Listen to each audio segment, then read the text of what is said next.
Kiai M bin Muhammad Ali era HMTULLAH Sunan Derajat.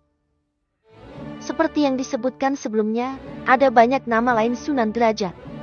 Namun nama asli Sunan Derajat adalah Kain bin Muhammad Ali Rahmatullah bin Ibrahim As-Samarkandi.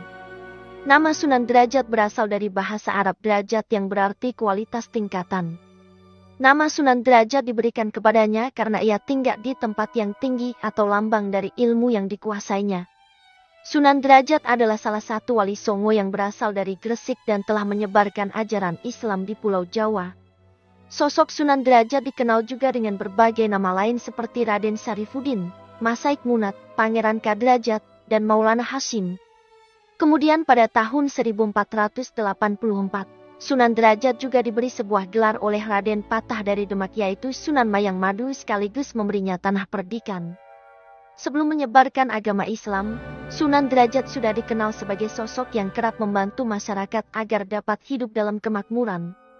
Sunan Derajat berdakwah di sebuah desa bernama Desa Derajat, Kecamatan Paciran, Lamongan, Jawa Timur. Nama desa inilah yang kemudian dijadikannya sebagai sebutan Sunan Derajat. Semasa menyebarkan agama Islam, ia mendirikan musola atau surau yang dimanfaatkan sebagai tempat berdakwah. Silsilah Sunan Derajat. Sunan Derajat yang memiliki nama asli Raden Syarifuddin atau Raden Kasim adalah anak dari Sunan Ampel yang juga dikenal sebagai Ali Rahmatullah atau Raden Rahmat. Ibu Sunan Derajat bernama Dewi Condrowati alias Nyai Ageng Manila. Sunan Derajat merupakan adik dari Sunan Bonang yang juga merupakan salah satu wali yang menyebarkan agama Islam di Pulau Jawa. Sunan Derajat memiliki istri bernama Dewi Sufiah, putri Sunan Gunung Jati yang kemudian memiliki anak bernama Pangeran Rekiana atau Pangeran Teranggana, Pangeran Sandi dan Dewi Wurian. Setelah itu, Sunan Derajat menikah dengan Nyai Kemuning putri dari Mbah Mayang Madu dari Desa Jelak. Sunan Derajat juga menikah Nyai Retno Ayu Candrawati yang merupakan putri Adipati Kediri, Raden Suryadilaga. Metode dakwah Sunan Derajat berdakwah dengan memanfaatkan media seni, termasuk dengan suluk dan tembang pangkur.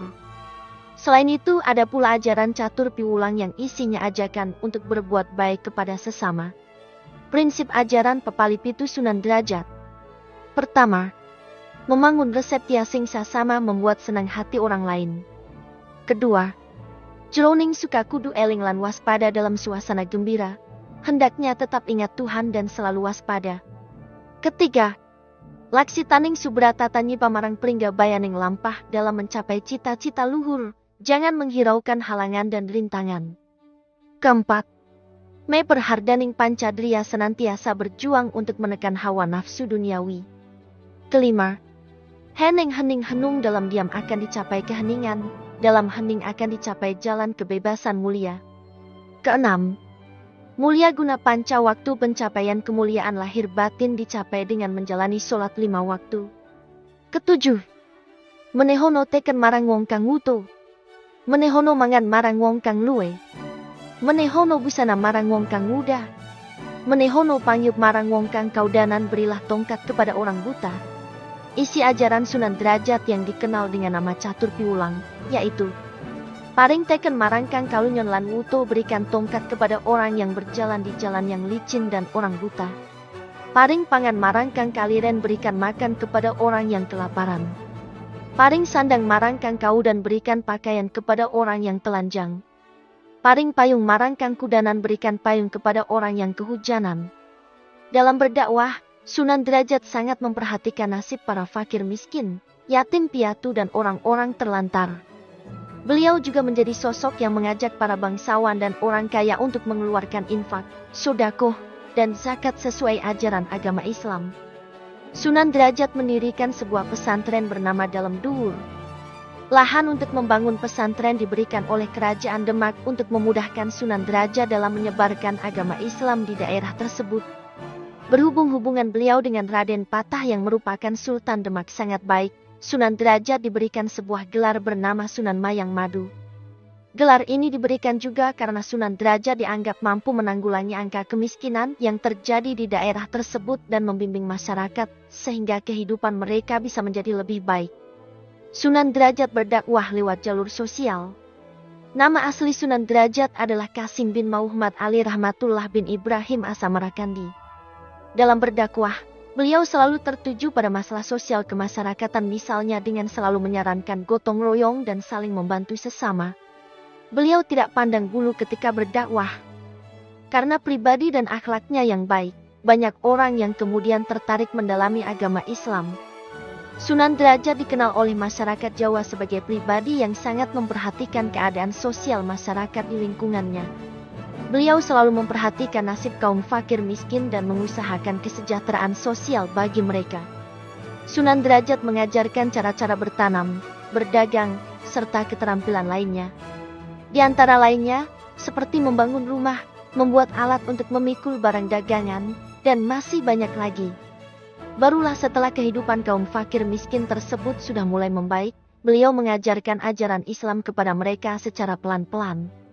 Dengan begitu, beliau sudah membangun kepercayaan masyarakat terhadap dirinya sehingga lebih mudah untuk mengajarkan agama Islam kepada orang-orang tersebut. Ajaran Islam yang diajarkan kepada masyarakat setempat adalah etos kerja keras, empati yang diwujudkan lewat sifat dermawan, sikap tenggang rasa, sikap saling peduli terhadap sesama, gotong royong, solidaritas sosial, hingga selalu membantu untuk mengentaskan angka kemiskinan yang ada di lingkungan sekitar. Berkat usaha-usahanya ini, selain mendapatkan gelar sebagai Sunan Mayang Madu, Sunan Derajat juga mendapat kewenangan dari Kerajaan Demak untuk mengatur wilayah-wilayahnya sendiri sehingga beliau mempunyai otonomi sendiri. Sunan Derajat dakwah lewat jalur seni dan budaya. Sunan Derajat juga memilih jalur berdakwah melalui seni dan budaya. Sunan Derajat ini ternyata mahir dalam mengubah tembang atau lagu. Salah satu tembang ternama yang digubahnya adalah Macapat Pangkur yang liriknya berisi tentang cara menyampaikan ajaran kehidupan kepada masyarakat. Tembang ini memberikan gambaran-gambaran bahwa manusia memiliki saat-saat di mana mereka akan mundur dari kehidupan duniawi dan beralih ke kehidupan rohaniyah atau spiritual. Di dalamnya juga terdapat artian kalau manusia harus menyingkirkan hawa nafsu duniawi yang bisa menggerogoti jiwa-jiwa manusia. Selain dengan menggubah tembang, Sunan Derajat juga sesekali mementaskan pertunjukan wayang sebagai salah satu sarana berdakwahnya. Ajakan Sunan Derajat yang terkenal. Di antara ajaran beliau yang terkenal adalah sebagai berikut. Manehono teken marang wong wuto. Manehono mangan marding wong kang luwe monehno busono marang wong kang wudo monehonang yup marang wong kang kudanan. Artinya, berilah tongkat kepada orang yang gula, berilah makan kepada orang yang kelaparan. Berilah pakaian kepada orang yang telanjang. Berilah tempat berteduh kepada orang yang kehujanan. Adapun maksudnya adalah sebagai berikut. Berilah petunjuk pada orang bodoh buta, sejahterakanlah kehidupan rakyat yang miskin kurang makan, ajarkanlah budi pekerti etikat kepada orang yang tidak tahu matu atau belum punya peradaban tinggi, berilah perlindungan kepada orang-orang yang menderita atau ditimpa bencana. Ajaran ini sangat supel, siapapun dapat mengamalkannya sesuai dengan tingkat dan kemampuan masing-masing. Bahkan pemeluk agama pun tidak berkeberatan untuk mengamalkannya. Di samping terkenal sebagai seorang wol yang berjiwa dawan dan sosial, beliau juga dikenal sebagai anggota Wol Songo yang serta mendukung dinasti Demak dan ikut pula mendirikan Masjid Demak, simbol kebesaran umat Islam pada waktu itu. Di bidang kesenian, di samping terkenal sebagai Kayu Balujugo Grang yang pertama kali menciptakan gending pangkur, hingga sekarang gending pangkur tersebut masih disukai rakyat Jawa.